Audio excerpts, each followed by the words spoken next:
तो हेलो छात्रों, आज हम पढ़ेंगे तत्वों का आवर्ती वर्गीकरण। जो कक्षा 10 के सभी एग्जामों में और प्रत्येक सब्जेक्ट में 20 क्वेश्चन आने हैं।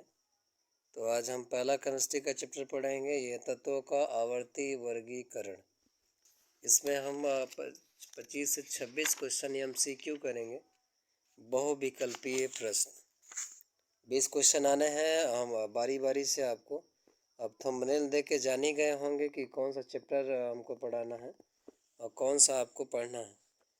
तो हम पहला क्वेश्चन की बात कर रहे हैं। इसमें पूछ रहा है कि त्रियक नियम किसने दिया था।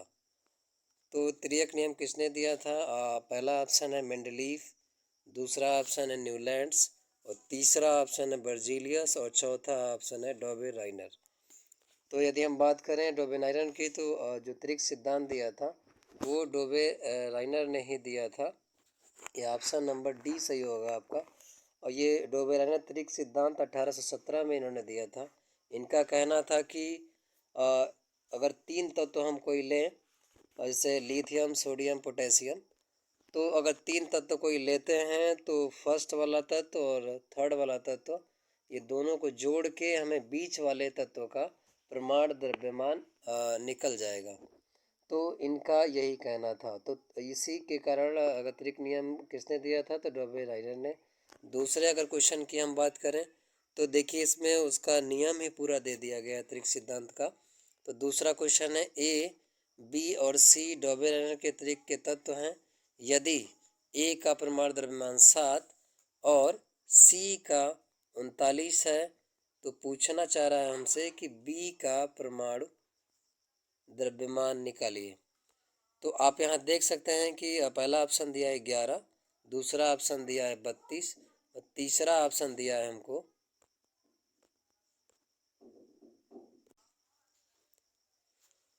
तो हम दूसरे क्वेश्चन की यदि बात करें तो इसमें इनका नियम लगेगा। ये 1817 में इन्होंने दिया था। तो इनका कहना था अगर कोई तत्व तीन होगा, ए बी सी, तो अगर हम ए और सी को जोड़ दें और 2 से भाग दे दें तो जो बी वाला तत्व का द्रव्यमान होगा वह निकल जाएगा।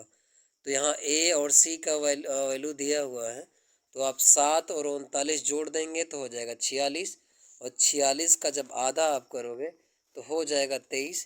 इसीलिए आप क्वेश्चन नंबर 2 में जो ऑप्शन नंबर लेके जाएगा वह डी लेके जाएगा, और जो बी तत्व का द्रव्यमान होगा वह 23 होगा। अगर यदि हम आगे पहुँचे तीसरे क्वेश्चन पे, तो यहाँ पूछ रहा है कि न्यूलैंड्स का अष्टक सिद्धांत किस तत्व तक लागू होता है। तो ये लागू होता है, अगर हम बात करें इसका,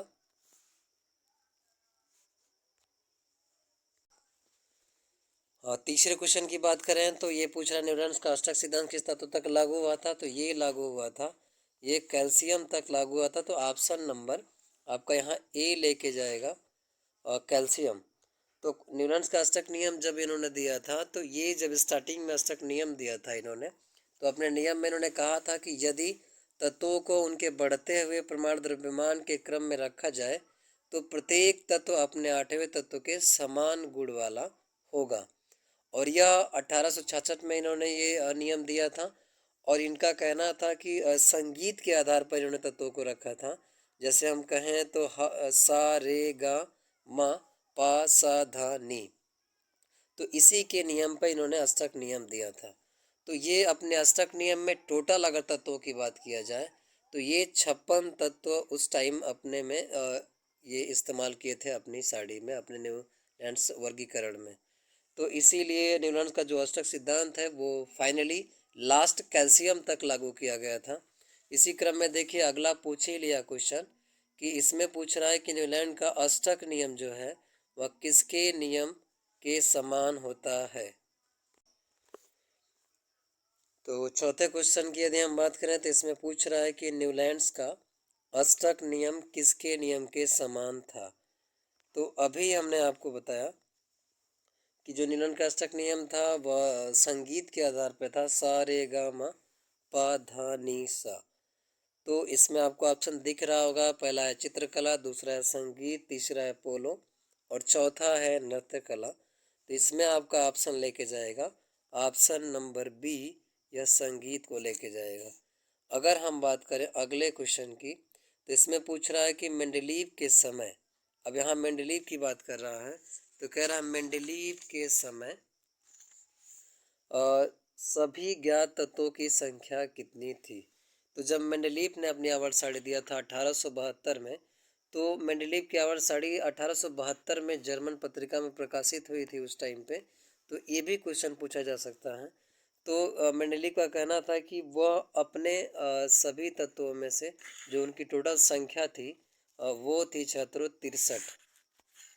मेंडलीव के समय में जो तत्वों को इस्तेमाल किया गया था वह 63 तत्व इस्तेमाल किए गए थे। और जो बात किया था अष्टक न्यूटन के अष्टक नियम में 56 तत्व इस्तेमाल किए गए थे। अगर अगला 6 नंबर क्वेश्चन की बात किया जाए, तो इसमें कह रहा है कि मेंडलीव ने प्रत्येक वर्ग में कितने उप वर्गों में विभक्त किया था। कह रहा मेंडलीव ने प्रत्येक वर्ग को कितने उप वर्ग में विभक्त किया था। तो इसका आपका आंसर लेके जाएगा 2 उपवर्गों में उन्होंने विभक्त किया था। आप ऑप्शन नंबर ए आपके लिए सही होगा।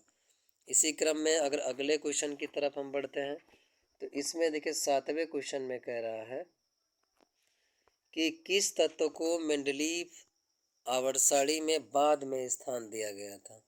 तो ऑप्शन नंबर है सोडियम, फिर एल्युमिनियम, गैलियम एंड लिथियम। तो इसमें से जो आपका ऑप्शन सही लेके जाएगा वो लेके जाएगा गैलियम, क्योंकि गैलियम को बाद में आवर्त सारणी में स्थान दिया गया था। अगर हम 8वें क्वेश्चन की बात करें, तो मेंडलीव की आवर्त सारणी में किस तत्व को सही स्थान नहीं मिला था।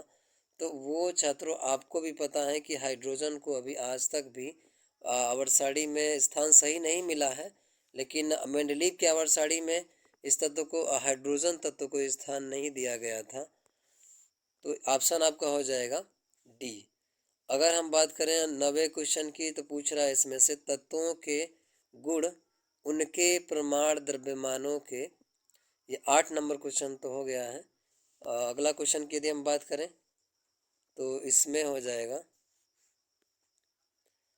8 नंबर मेंडलीव की आवर्त सारणी में किस तत्व को स्थान नहीं दिया गया था। यह हाइड्रोजन तत्व था, ऑप्शन नंबर डी।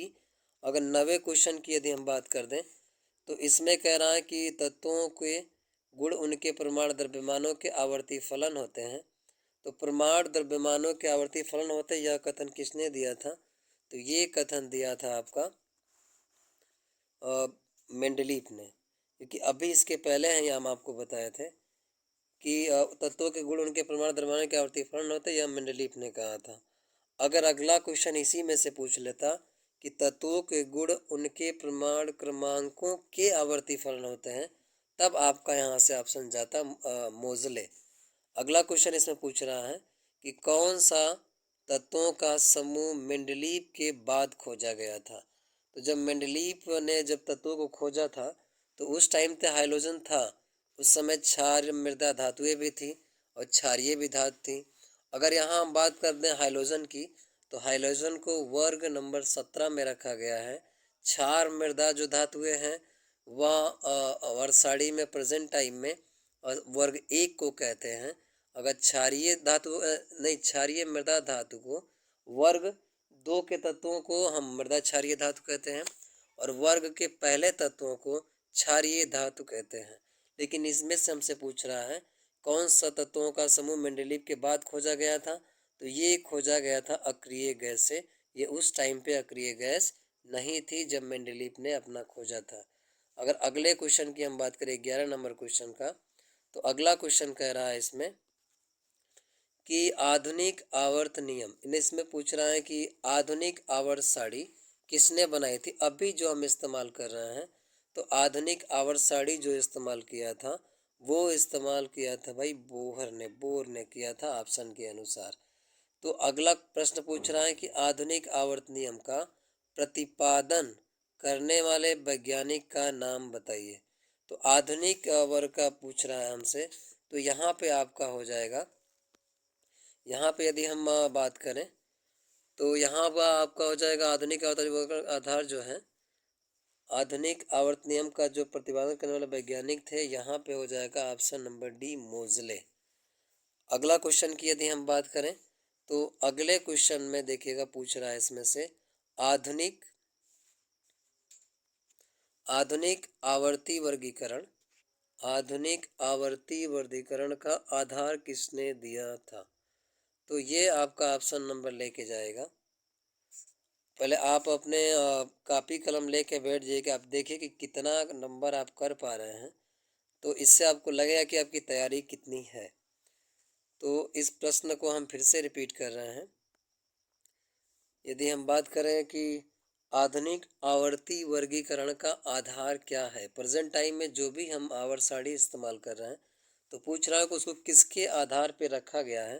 तो ये जो प्रेजेंट टाइम आधुनिक आवर्त सारणी आपकी है, उसको परमाणु क्रमांक के आधार पर रखा गया है, जिसमें से कि 118 तत्व हैं, जिसमें से धातु, अधातु, उपधातु के रूप में उसमें रखा गया है। अगला 14 नंबर क्वेश्चन की यदि बात करें तो पूछ रहा है कि तृतीय आवर्त का तत्व कौन सा है। पूछा इसमें तृतीय आवर्त का जो तत्व है वह कौन सा है। आवर्त समूह देख दिया जाए सारणी में तो 7 आवर्त होते हैं और 18 समूह या वर्ग होते हैं। तो जो तीसरे आवर्त का जो तत्व है वो है चतुर्थ सोडियम, क्योंकि यह तीसरे आवर्त में उपस्थित है। अगर अगले क्वेश्चन की यदि हम बात कर लें 15 नंबर, तो इसमें पूछ रहा है आपसे कि तत्व आर्सेनिक जो है वह धातु है, अधातु है या उपधातु है। तो अगर इसकी हम बात करें तो सबसे पहले आपको ये पता होना चाहिए कि कितने उपधातु होते हैं। अगर ये आप याद कर लेंगे तो आपको आसानी होगी पढ़ने में कि कितने कितने होते हैं। तो हम बात करें पहला, अगर उपधातु की हम बात करें तो पहला होता है बोरान, दूसरा होता है सिलिकॉन, तीसरे की यदि हम बात करें तो ये होता है जर्मेनियम, आर्सेनिक, एंटीमनी और पोलोनियम होता है। ये 7 जो होते हैं ये होते हैं उपधातु, जिनको मेटालॉइड के नाम से जाना जाता है। तो आप यहीं देख लीजिए कि तत्व आर्सेनिक जो है तो वो एक क्या है, उपधातु है, क्योंकि ये उप सातों में से एक किसी का नाम है। तो ये जो हमारा 15 नंबर वाला क्वेश्चन ऑप्शन नंबर लेके जाएगा सी, आर्सेनिक एक उपधातु होता है। अगला क्वेश्चन की यदि हम बात करें तो इसमें कह रहा है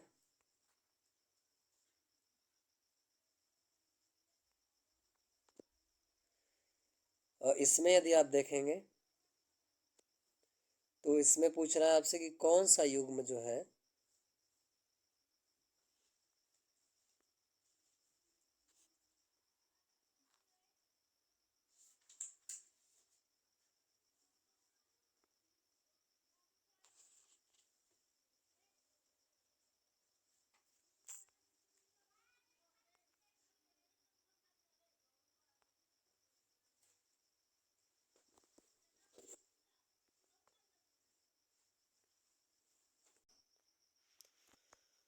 तो अगले क्वेश्चन की यदि हम बात करें तो पूछ रहा है इसमें से कौन सा युग्म उपधातु है। तो अभी हमने 7 नाम आपको बताया है, उसमें से आप देखिए तो इसमें उसके हिसाब से यदि ऑप्शन आप लेके जाएंगे तो ऑप्शन नंबर ले जाए आर्सेनिक और एंटीमनी जो होता है वो उपधातु का संयोजन है, युग्म है। अगला पूछ रहा है 17 नंबर, क्षारीय मृदा धातुएं कौन सी हैं। तो आपको अभी हमने बताया कि जो क्षारीय मृदा धातुएं होती हैं वर्ग नंबर जो 2 होता है वह क्षारीय मृदा धातुओं को प्रदर्शित करता है।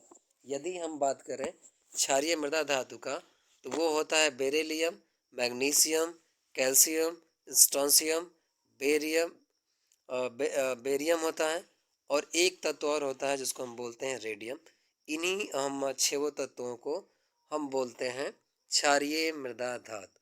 अगर ये आपको याद रहेगा तो आसानी से टिक कर सकते हैं। तो यही हमसे पूछा है कि क्षारीय मृदा धातु कौन सा है। तो यहाँ यदि आप देखो क्षारीय मृदा धातु अभी मैं बताया बेरियम, स्ट्रोंशियम और कैल्शियम जो है ये है क्षारीय मृदा धातु। अगले प्रश्न की यदि हम बात करें तो इसमें पूछ रहा है कि किस तत्व का ऑक्साइड उभयधर्मी है। तो पूछ रहा है किस तत्व का ऑक्साइड उभयधर्मी, तो हो जाएगा आपका टीन, एसएन हो जाएगा। अगर हम 19 नंबर क्वेश्चन की बात करें तो कह रहा है क्षारीय धातु किस में है। तो इसमें पूछ रहा है कि वर्ग 1 में या वर्ग 2 के तत्व या वर्ग 3 के तत्व और लास्ट पूछ रहा है शून्य वर्ग के तत्व।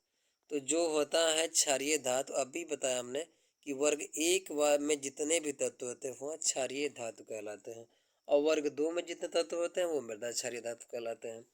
तो अगला प्रश्न हमसे पूछना चाह रहा है अक्रिय गैसों को किस समूह में रखा गया है।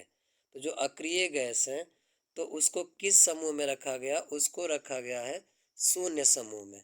और अक्रिय गैस का जो नाम है उसको शून्य समूह भी कहते हैं, उसको निष्क्रिय गैस भी कहते हैं, उसको आदर्श गैस भी समूह कहते हैं। तो उन सभी समूहों का नाम होता है।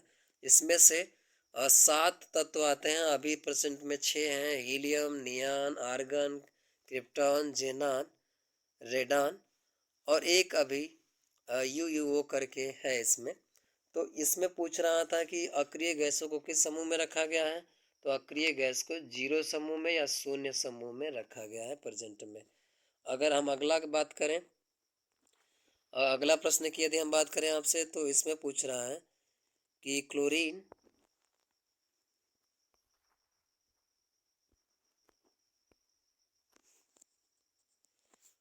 अगले प्रश्न की बात करें तो पूछ रहा है निम्न में से कौन सा तत्व अधिक धनी होता है। तो अधिक धनी का मतलब होता है कि इसमें कौन सा, विद्युत धनी का मतलब कि कौन सा सबसे ज्यादा ऋणात्मक होता है। तो ये आपका लेके जाएगा फ्लोरीन, जो हाइड्रोजन समूह का एक तत्व है। अगला पूछ रहा हमसे फ्लोरीन, क्लोरीन, ब्रोमीन, आयोडीन को क्या कहते हैं। तो इन चारों तत्वों को छात्रों हम बोलते हैं हाइड्रोजन तत्व, जो समूह नंबर 17 में स्थापित है। अगर 23वें क्वेश्चन की बात करें तो इसमें पूछ रहा है आप लोगों से प्रमाण क्रमांक 17 वाले तत्व का आवर्त सारणी में स्थान है। तो यदि कह रहा है कि जिस भी तत्व का प्रमाण क्रमांक 17 हो तो आवर्त सारणी में किस स्थान पे है। तो पूछ रहा आवर्त नंबर 6, वर्ग 4, आवर्त 3, वर्ग 17, आवर्त 4, वर्ग 17। तो ये ऑप्शन आपका लेके जाएगा इसको 17 जो प्रमाण क्रमांक या क्लोरीन का है या आवर्त नंबर 3 और वर्ग नंबर 17 में स्थापित है। तो ऑप्शन नंबर बी आपका सही हो जाएगा। अगला पूछ रहा है यदि कोई तत्व 5वें समूह का है तो हाइड्रोजन के प्रति उसकी संयोजकता क्या होगी।